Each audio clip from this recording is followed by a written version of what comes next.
حضرت آمنہ والد حضرت محمد صلی اللہ علیہ وسلم نے خواب میں دیکھا کہ ایک کہنے والا ان سے کہتا ہے تم مخلوقات کی سردار اور تمام عالم کے بہترین شخص کے ساتھ حاملہ ہوئی،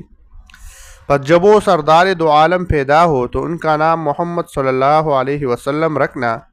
اور ان کی گلی میں یہ تعویذ لٹکا دینا۔ حضرت آمنہ رضی اللہ عنہا فرماتی ہے میں جب خواب سے بیدار ہوئی تو کیا دیکھتی ہوں کہ میرے سر کے پاس سونے کی ایک تختی ہے اور اس میں لکھا ہوا ہے میں اس بچہ کو ہر حاسد کے شر اور ہر زائد خواہ وہ کڑا ہو یا بیٹا ہو اور ہر دیو سرکش سے جو آنے جانے کے راستوں کے گات کے جگہوں کو لیتا ہے، اللہ یگانہ کی پناہ میں دیتی ہوں اور اللہ برتر اور اعلیٰ کے ساتھ اس بچہ سے ان اشرار کو باز رکھتی ہوں اور اس کو دست بالا اور اس کف کے ساتھ جو دیکھا نہیں جا سکتا ہے گرتی ہوں، اور اللہ تعالیٰ کا ہاتھ سب ہاتھوں سے بالاتر ہے اور اللہ تعالیٰ کا پردہ ان کے سامنے ہے جو حد سے تجاوز کرنے والے ہیں، اور یہ سب اس کے پاس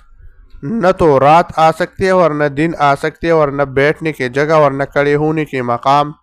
میں اس کو ضرور پہچان سکتی ہے۔ اس مدت تک کہ رات اور دن جاری رہی، یعنی راتوں اور دنوں کے چلنے کے وقتوں تک یہ اس کو نقصان نہیں پہنچا سکتی ہے۔ اور حضرت آمنہ رضی اللہ عنہا فرماتی ہیں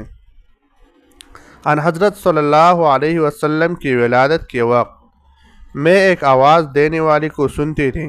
کہ وہ کہتا تھا کہ محمد صلی اللہ علیہ وسلم کو تمام زمینوں اور انبیاء کی پیدائش کے مقامات میں پھراؤ اور ہر جاندار پر پیش کراؤ، خواہ وہ انسانوں سے ہو یا جنوں اور فرشتوں اور پرندوں اور وحشی جانور سے ہو،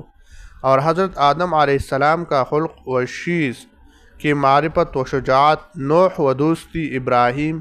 و زبان اسماعیل و رضائی اسحاق و فصاحت صالح و حکمت لوط و بشارت یعقوب و جمال یوسف و سختی موسیٰ و صبر ایوب و طاعت یونس و جہاد یوشع و آواز داؤد و محبت دانیال و وقار الیاس و عصمت یحییٰ و زہد عیسیٰ ان کو عطا کرو، اور انبیاء علیہم الصلاۃ کی تمام اخلاق میں ان کو غوطہ دو۔